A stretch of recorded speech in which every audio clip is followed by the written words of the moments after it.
Well, we'll carry on now with our readings from J.J. Taylor's visit to Transylvania in 1868. And we've got to the point where he has arrived at Torda for one of the services commemorating the 300th anniversary. Now, as I mentioned, I was at the equivalent occasion for the 450th anniversary. So I'll put some pictures up showing what happened in 2018. And in many ways they're very similar to what happened in 1868. There were very few people from outside Hungary or Romania present at that service, probably less than a dozen people from Europe, from Western Europe or from the United States. But our hosts had very considerately allowed for simultaneous translation for us all. Of course, John James Tayler had nothing like that. But they were very similar occasions, and they were both very interestingly fully ecumenical occasions. And even in 1868, it's clear from his account that the other churches participated fully in this event, as they did in 2018. And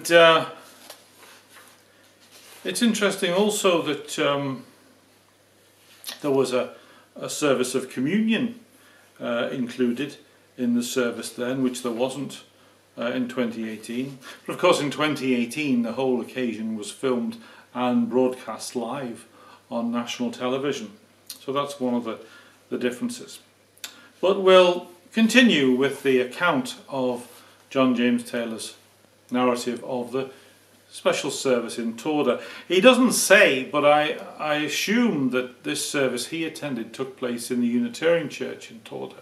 In 2018 there were at least 3 services taking place simultaneously. The main service took place in what is now the Catholic Church in Torda, and it was relayed live to the Reformed and the Unitarian churches, and all the churches were absolutely packed. But I assume this service was held in the Unitarian Church in Torda. The next day we left early.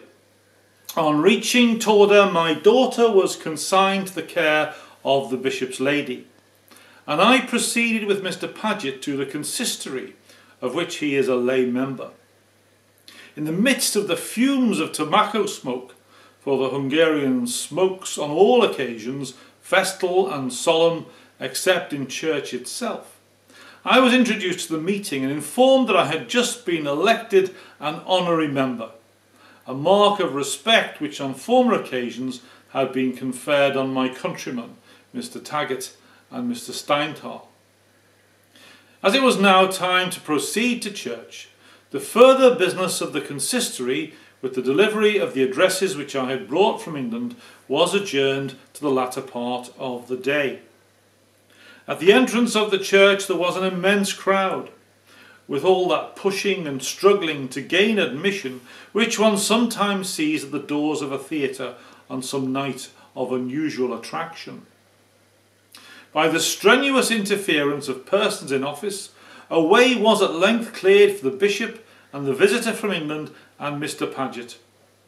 The bishop advanced to his place near the pulpit, and Mr. Paget and myself were accommodated with an excellent seat in front of it, where we could see everything in the church and where I could hear every word uttered by the preacher, unfortunately without knowing what it was all about, except when Mr. Paget briefly indicated to me its purport.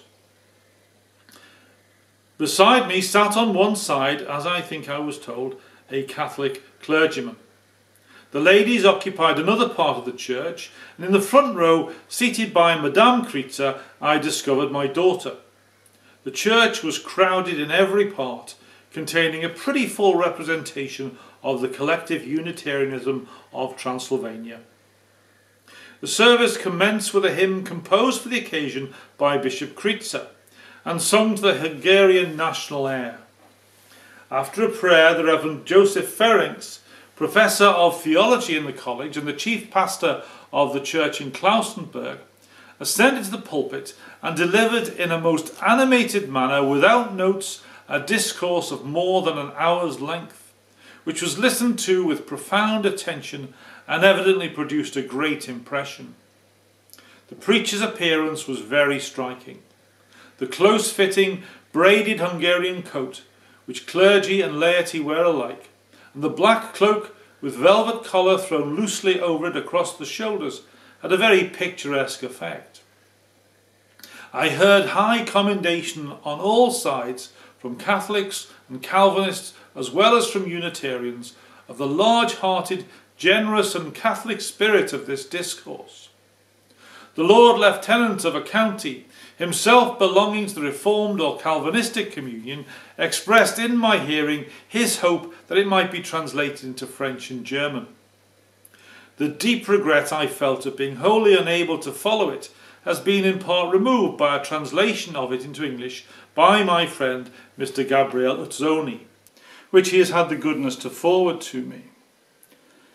This enables me to place before the reader such an outline in a very brief form of its contents as may convey some idea of its spirit and general tendency. Its subject was liberty of faith and conscience. Among the congratulations with which he opened his address on the happy circumstances under which they had then assembled, one was that they had among them a representative of the Unitarian sons and daughters of England, that mighty nation first in rank among the free nations of Europe. And then turning to me, he gave me in the name of every Hungarian Unitarian the welcome of a brother. Take, he said, our brotherly hand, free son of a free nation. Let this day be kept in faithful remembrance by every Hungarian Unitarian. Let it be to them a festival of festivals. A large part of the discourse was taken up with historical details, interesting and instructive from their novelty, no doubt, to many of the audience, the most important of which I have already briefly indicated. Under three heads, he handled with a broad and vigorous grasp the past history, the present state, and the probable future triumph of liberty of faith and conscience. In treating of the first of these heads, he argued that the Reformation, though a great benefit to mankind, was still only a step in advance, and left a great work to be accomplished. And he then showed by reference the melancholy history of Davidus, how imperfectly Faustus Socinus himself understood these inalienable rights of the conscience, in virtue of which alone he could claim any toleration for his own views.